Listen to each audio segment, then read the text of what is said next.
예, 시청자 여러분 안녕하십니까?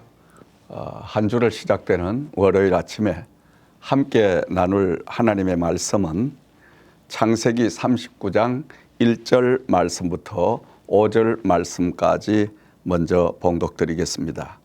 요셉이 이끌려 애굽에 내려가매 바로의 신하 취니대장 애굽 사람 보디발이 그를 거리로 데려간 이스마엘 사람의 손에서 요셉을 사니라.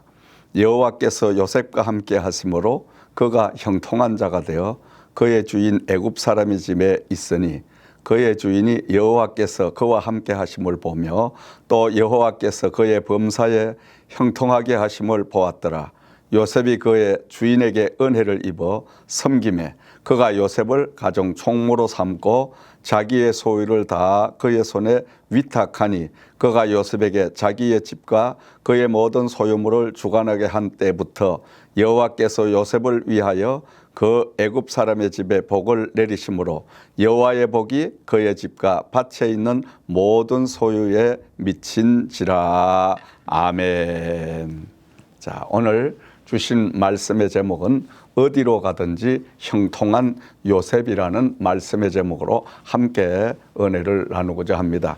형통이란 말은 우리 한국 낱말 사전을 찾아보면 사람이 마음을 믿고 자기가 뜻한 바대로 사방팔방 가는 곳마다 할짝할짝 문이 열려진다라는 뜻을 말하고 있습니다. 그러나 성경상의 형통이란 것은 전혀 다른 뜻을 가지고 있습니다. 인간의 생각으로나 인간의 힘으로는 전혀 불가능한 일들이 하나님께서 개입하시고 함께 하심으로 가능케 되는 것을 가리키고 있습니다. 또한 형통이란 것은 온갖 시련과 어려움과 절망 가운데도 그 절망에 절대 휩싸이지 아니하고 오히려 끊임없는 소망과 또 마음의 평안과 기쁨이 넘치는 것을 형통이라고 합니다. 그러면서도 처음보다 나중이 더 잘 되는 것이 형통의 축복이라고 말하고 있습니다. 그렇습니다. 오늘 형통의 축복의 주인공이 된 요셉의 인생을 우리가 잠시 한번 살펴봅니다. 요셉은 그야말로 인간적으로 생각하면 파란만장한 삶을 살았습니다. 어린 나이에 형들의 미움을 받아서 이제 애굽으로 팔려가게 되고 애굽에 팔려가서 그는 수많은 사람들 가운데 당시에 애굽의 바로 왕의 시위대장으로 있는, 오늘로 말하면 경호대장으로 있는 그 집에 노예로 팔려가게 됩니다. 요셉은 노예로 팔려가서 그 시위대장 집에서 종살이를 하면서 그는 조금도 형들을 미워하거나 또 환경을 절망적으로 생각하거나 낙심한 일이 없었습니다. 그는 열심히 주어진 자기의 현실에서 최선을 다해서 그저 묵묵히 일할 뿐이었습니다. 그렇게 열심히 노력을 하니 그 시위대장 보디발이 가만히 보니까 정말 이 유대 청년이 너무너무 믿음직스러웠습니다. 그리고 그가 볼 때 이 청년은 보통 사람이 아니었습니다. 그래서 그 청년을 보면서 하나님 여호와가 동행하고 있다는 사실을 그도 보게 됩니다. 그리하여 자기 집의 모든 재산과 또 모든 종들을 다 관리할 수 있는 가정의 총무를 삼았습니다. 자, 이제 요셉이 좀 편안할 것 같았습니다. 안정을 되찾을 것 같았습니다. 그런데 또 뜻하지 않는 또 일들이 벌어지게 됩니다. 요셉이 워낙 용모가 준수하고 또 성실하고 그렇게 하다 보니까 보디발의 아내가 요셉을 유혹하기 시작을 합니다. 어느 날 요셉과 동침하기를 원할 때 이 의로운 요셉은 주인께서 모든 가정의 관리는 나에게 다 맡겼지만은 당신만큼은 맡기지 않았기 때문에 나는 절대로 당신의 요구를 들어줄 수 없다. 그리고 뿌리치고 현장을 도망을 칠 때 바로 이 보디발의 아내는 모함으로 요셉을 감옥 속으로 넣게 됩니다. 감옥에 갇힌 이 요셉은 감옥 속에서도 역시 누구를 원망하지 아니하고 묵묵히 자기의 주어진 일들을 열심히 감당을 하자 감옥을 지키던 책임자가 요셉에게 전 감옥의 모든 종들을 모든 감옥에 옥살이하는 죄수들을 다 맡겼습니다. 그로 인하여 이 요셉은 감옥 안에서도 자유롭게 많은 사람들을 도와줄 수가 있었습니다. 그러던 중에 애굽의 바로 왕의 비서들을 만나게 됩니다. 그 비서 가운데 술 만드는 비서, 다시 말하면 왕의 이제 음료수나 또 술 같은 것을 대접하는 이러한 중요한 자리에 있던 그 비서관을 만나게 되고 그 비서관이 이제 복직을 해서 왕을 다시금 모실 때에 왕이 꿈을 꾸게 됩니다. 왕은 근심을 합니다. 그 꿈을 해몽할 사람이 아무도 없었습니다. 그때에 그가 생각난 것이 감옥 속에서 바로 요셉이 떠올랐습니다. 감옥 속에 만났던 그 요셉을 왕에게 추천을 하고 왕이 그 요셉을 데려오게 해서 왕이 꾼 꿈을 요셉에게 이야기하자 요셉은 시원하게 명쾌하게 그 꿈을 해몽해 주게 됩니다.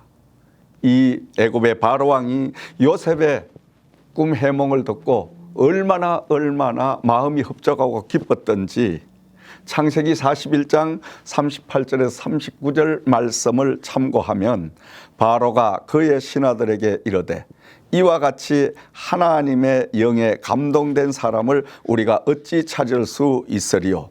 요셉에게 이르되 하나님이 이 모든 것을 내게 보이셨으니 너와 같이 명철하고 지혜 있는 자가 없도다. 이렇게 고백을 합니다. 그 고백과 함께 이제 요셉을 애굽의 일약 총리 대신이 되게 하는 오늘로 말하면 농림부 장관의 중요한 직책을 맡기게 됩니다.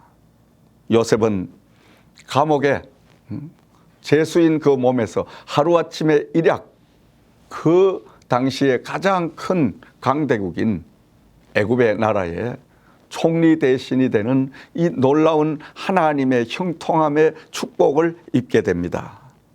우리가 인간적으로 생각해 보면 이 일어난 일들을 정말 믿을 수 없는 그러한 일들입니다. 어찌 유대 청년이 애굽의 문화도 경제도 정치도 교육도 받지 않았는데 이처럼 하루아침에 그 중요한 농림부 장관이라는 엄청난 그 직책을 맡을 수가 있을까? 그러나 우리가 믿음을 가지고 생각해 본다면 가능한 일입니다. 하나님이 세상을 창조하시고 우리 하나님이 이 세상을 운행하시고 하나님이 다 주관하고 계시기 때문에 하나님은 능치 못할 일이 없으시다는 말씀인 것입니다. 오늘 우리가 신앙생활, 믿음생활을 하면서 가장 중요한 것은 바로 하나님을 향한 믿음인 것입니다. 하나님은 그 무엇도 능치 못할 일이 없다는 사실을 우리가 믿음으로 받아들이고 그분의 하시는 모든 섭리를 우리가 읽으려고 기도하고 말씀을 붙들고 우리가 늘 그분과 교제하게 되면 하나님이 행하시는 모든 일련의 섭리를 우리가 바로 읽을 수가 있고 깨달을 수가 있는 것입니다. 요셉을 통해 하나님은 이스라엘 역사를 섭리하고 계신다는 사실을 우리는 말씀 속에서 읽을 수가 있습니다. 요셉을 통하여 하나님이 장차 이스라엘 민족을 이루어 가시는, 계승해 가시는 이런 역사 속에 하나님의 섭리 속에 우리 하나님은 그 무엇도 못하실 일이 없다는 말씀인 것입니다. 사랑하시는 애틀란타 TV 시청자 여러분, 지금 이 시대가 아무리 힘들고 험난해도 우리가 오늘 현실에 아무리 암담하고 어두워도 요셉이 겪고 있었던 것과는 비교될 수가 없을 것입니다. 요셉은 철저히 하나님 한 분만을 의지할 수밖에 없었던 것입니다. 누구도 그를 건져줄 사람, 구해줄 사람, 그를 보호해줄 사람이 없었습니다. 오직 하나님 한 분만을 그는 믿고 의지하고 그분을 위해서 일할 수밖에 없었던 것입니다. 이것이 바로 요셉이 형통함의 축복을 받게 된 비밀인 것입니다.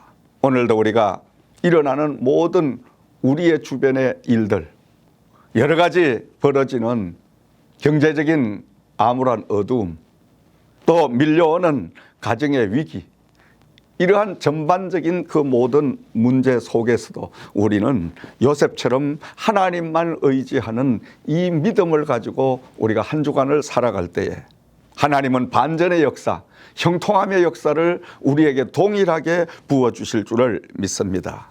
한 주간 동안도 요셉처럼 믿음으로 이 세상을 살아가십시다. 그리고 현실에 어려운 역경이 있을지라도 하나님 섭리만을 바라보십시다. 하나님만 꼭 붙잡고 한 주간을 살아가십시다. 하나님께서 형통한 축복을 반드시 저와 여러분들에게 부어주실 줄을 믿습니다. 하나님이 함께 하시면 고난이 변하여 축복으로, 실패가 변하여 성공으로, 낭패가 변하여 소망으로 반전의 역사가 임하게 될 줄을 믿습니다. 이번 한 주간 동안도 하나님의 영에 감동된 사람들이 되셔서 형통함의 축복이 넘치는 한 주간의 삶을 살아가시길 예수 그리스도의 이름으로 부탁과 축원을 드립니다. 감사합니다.